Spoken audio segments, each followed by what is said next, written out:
Here's a breakdown of how I tried to cheat at a game of Jenga. To start, I tied a Jenga piece to some fishing wire and then the other end to a golf club. I'd set up half a normal sized Jenga set in front of the camera with a giant set directly behind it. My brother pulled the piece of Jenga connected to the fishing wire out and then pretended to drop it on top of the set in the background. My stepdad yanked the brick out the shot, me and my brother reacted as if it was still sitting on top. Lastly, I simply walked into the background and pulled out one of the Jenga pieces, collapsing the set. In the edit, I started by blending the two sets together. To do this, I cloned some of the bricks from the larger set and brought them down so they covered the top of the foreground Jenga set. I then threw on some shadows under each of the bricks to add some realism. Next, in all the gaps in the foreground Jenga set where you should be seeing grass, I cut them out. I then created a mask around a section of grass and dragged it over to the Jenga set. I dragged this layer to the bottom, meaning we can now see through all the gaps in the Jenga set. To remove the Jenga block from after when my brother dropped it, as well as the fishing wire, I simply went frame by frame using the cloning tool, erasing them out using detail from a clean section of the shot. Lastly, I masked out a brick from the Jenga set and animated it falling on top. Finally, we have this. Oh my god.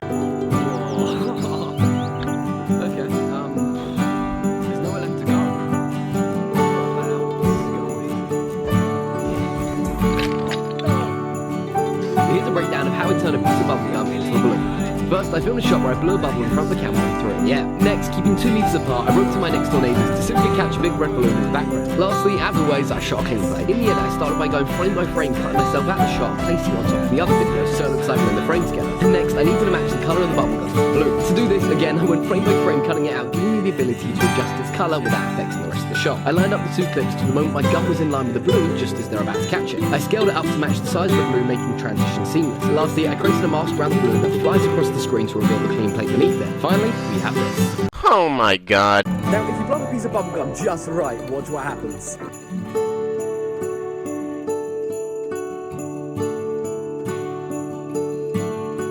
You get a balloon! Here's a breakdown of how I jumped through a moving car and grabbed the camera from the window. First, I filmed a shot majestically jumping in the air into nothing. Then I got my mum, who was driving, to simply drive past the camera. Next, I filmed a shot where I was now inside the car and just before passing the camera, leaned out the window as if I was trying to grab it. Lastly, I brought the camera in the car with me, leaned out the window, and as I was passing my stepdad, who was filming, reacted as if I'd just snatched the camera from him. In the edit, I went frame by frame, masking around my body in the shadow as I ran towards the car. I lined the cutout of myself up with the car layer, so as I jump, my body looks like it's jumped through the car. I made a mask that cut around the wind mirror and halfway through my body as it made connection with the car. This gives us the illusion I've gone straight through the door. Next, I took the shot of my mum driving the car alone and masked out the windscreen. I tracked this layer on top of the main car shot where you can see me in the passenger seat. Now I was inside the car and needed to make it look like I grabbed the camera. I cut our main shot at the point I felt my hand was in line with the camera. Then I cut in the next shot from inside the car at the point I passed my stepdad. All I had to do to make the cut seamless was duplicate my hand, freeze frame it, mask it out, and then animate its scale and position so it looks like my hand was directly reaching for the camera. And then when we put all of this together, we have this. Oh my god. Okay, here's how to hitchhike. Okay, this is 1, 3, 2, 1. Run.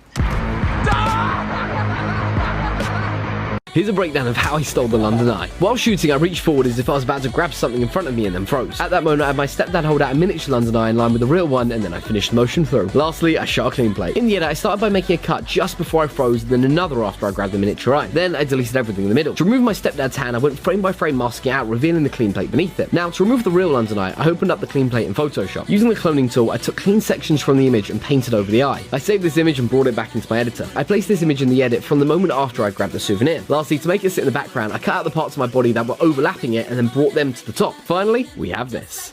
Oh my god. Okay guys, now don't tell anyone, but this is how I keep a souvenir. Here's a breakdown of how I turned a zebra crossing at Abbey Road into a blanket. After measuring the width of a zebra crossing, I cut a white blanket out to match the size of it. I laid this over the marking on the road and we were ready to shoot. All I had to do whilst filming was simply roll on the floor and pick up the blanket with me. Lastly, I shot a clean version without the blanket, we were good to go. In the edit, I took our clean shot and went frame by frame masking out the zebra crossing. I tracked this on top of our other layer to hide the blanket that was on top of the line. Now I needed to reveal the blanket as I rolled it up. To do this, I simply animated a mask that reduced in size as I turned. Lastly, I wanted to get rid of the paint marking on the floor after I rolled up the blanket. To do this, I used the cloning tool and went frame by frame painting over the white line, revealing more gravel. Finally, we have this. Oh my god.